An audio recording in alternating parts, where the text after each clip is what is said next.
हरे कृष्णा। हम पिछला वीडियो में चर्चा किए थे प्रभुपाद जी की 4 प्रिंसिपल और 4 प्रिंसिपल अंदर में प्रथम प्रिंसिपल बताए प्रचार ही सहार है, दूसरी ही पवित्रता ही बल है, purity is the force. Prabhupada कहते हैं हम प्रचार करते हैं, यदि हमारे अंदर शुद्धता नहीं है वो प्रचार सार्थक नहीं बनता है और प्रभावशाली नहीं हो सकता।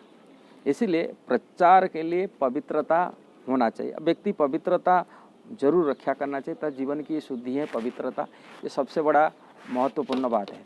इसलिए प्रचार के लिए पवित्रता रखने के लिए भगवत गीता में भगवान बोलता है, ये वास्तविक ये जीवन पवित्रता होने से हमें भगवान की सेवा कर सकते हैं। क्या भगवान ही परम पवित्र है, परम पवित्र भगवान को परम पवित्र होना चाहिए। यदि कोई पवित्रता नहीं है वो भगवान की सेवा के वो लायक नहीं बन सकता। समाज के अपवित्र होना ही मनुष्य जीवन की सफलता, यही मनुष्य जीवन में होना चाहिए। पवित्र खुद मेंटेन करना चाहिए, पवित्रता रक्षा करना चाहिए। और पवित्रता कैसा होता है, भगवत गीता में 18 अध्याय में भगवान बताए के रखे और वो कभी इसको छोड़ना नहीं चाहिए। भगवान बोलते यही है जीवन होना, यज्ञ दान तप कर्म न त्यज्य कार्यमेव तत् यज्ञ दान तपस्सैव पापनानि मनीषिणम्। यज्ञ दानों को तपस्या को कभी त्याग करना नहीं चाहिए और ये पवित्र कराता है। किसको? मनुष्य मानव महत् पुरुषों को, महात्मा लोगों को मध्य भी पवित्र करता है। और साधारण आदमी तो कलयुग से ऐसा ही आ जाता है। यज्ञ दान तप, यज्ञ मतलब भगवान विष्णु मंदिर का कर्म, हम कर्म जो भी करते हैं उसमें कर्म से आ जाता है। किंतु वो कर्म यदि भगवान विष्णु प्रीत्यार्थ है, भगवान को जोड़ कर यदि कर्म किया जाता है उसको यज्ञ कहा जाता है। और वो यज्ञ के माध्यम से हम पवित्र हो सकते हैं। दूसरा दान, धन जो हम कमाते यज्ञ कर्म द्वारा हम धन कर्म कमाते, और वो कर्म में भी जो होता है, कर्म में जो अर्थ उपार्जन करते वो अर्थ में अधिक कर्म से हो जाता है।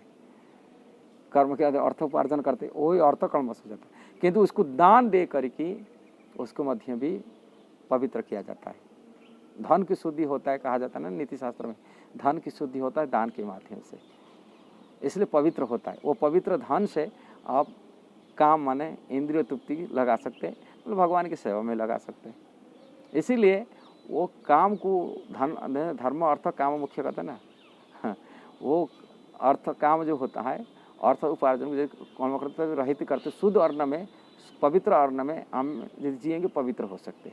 नाले हमारा बुद्धि, हमारा विवेक सब खत्म हो जाता है। जैसे सद्बुद्धि पवित्र होने के लिए धन शुद्धि अन्न खाना चाहिए, पवित्र अन्न खाना चाहिए। और पवित्र अन्न कैसा खाएंगे? और अन्न को यदि शुद्धि करना जाए, दान दिया जाए, धन को यदि दान दिया जाता है। इसके बाद है तपस्या। तपस्या मतलब इंद्रियों को जानबूझ कर कष्ट सहना, इसको तपस्या कहा जाता है।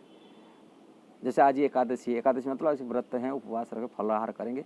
आज कोई उपवास कोई खाना भी नहीं है, कोई अन्न नहीं खाना, कहाँ व्रत जानते जानबूझ कर कष्ट सहना, इसको तपस्या कहा जाता है। इसमें इंद्रिय संयम होता है, इंद्रिय शुद्धिकरण होता है।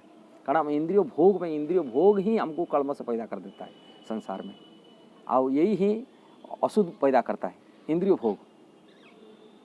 हम जैसे निद्रा भी जाते हैं, सोते भी, उसमें भी कर्म से आ जाता है। इसलिए पुजारी लोग जो होते हैं विशेषकर पूजा अर्चना करते, वो स्नान सोने के बाद में जरूर स्नान करके फिर मंदिर जाते, सोने भी, खाने के बाद भी इंद्रिय भोग माने ये भी एक हो जाता है। ऐसे स्त्री प्रसंग में आते भी कलमश हो जाते हैं, पवित्र नहीं हो जाते। इसीलिए ये सब चीज़ करने के लिए हमको स्नान आदि शौच आदि रखना पड़ता है।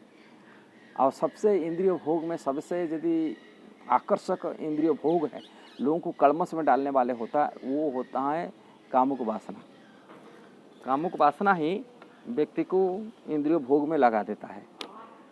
इसलिए कामुक वासना जितना जो व्यक्ति रहित होता है इतना वो पवित्र होता है। और अब समाज जानते हैं, हम लोगों को बेसी निंदा होते, कोई जो कामुक सेक्सुअल डिजायर में रहता है, विशेषकर अवैध संबंध बनाते, लोग उसको घृणित कार्य बोली मानते ज़्यादा, सबसे ज़्यादा समाज में आज भी। और वही चीज़ में जितना जो व्यक्ति रहित रहता है वो इतना पवित्र हो जाता है, अपने आप शुद्ध हो जाता है। इसलिए कामुक वासना रहित होना पवित्रता दिलाता है। और वो पवित्र से व्यक्ति, उनकी अंदर में शक्ति माने फोर्स, बल होता है, वो जो संसार को जीत सकता है। अब देखेंगे बड़े बड़े आदर्श व्यक्ति समाज में प्रतिष्ठित हुए, समाज को शिक्षा दिए, उनकी बात में लोग लाखों करोड़ संख्या से लोग अनुप्राणित हुए उनकी ब्रह्मचर्य व्रत के द्वारा।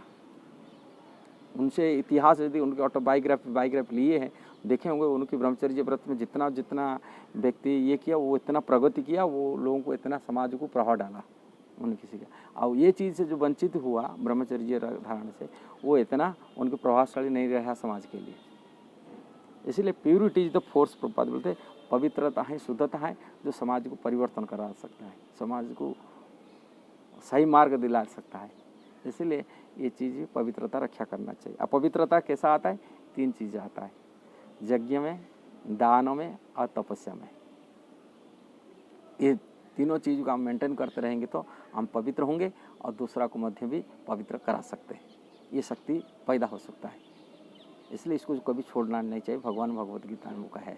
यदि ये वीडियो आपको सही लगता, अच्छा लगता, जरूर इसको दूसरों को शेयर करना, सब्सक्राइब करना, लाइक कमेंट देना। ठीक है, हरे कृष्णा।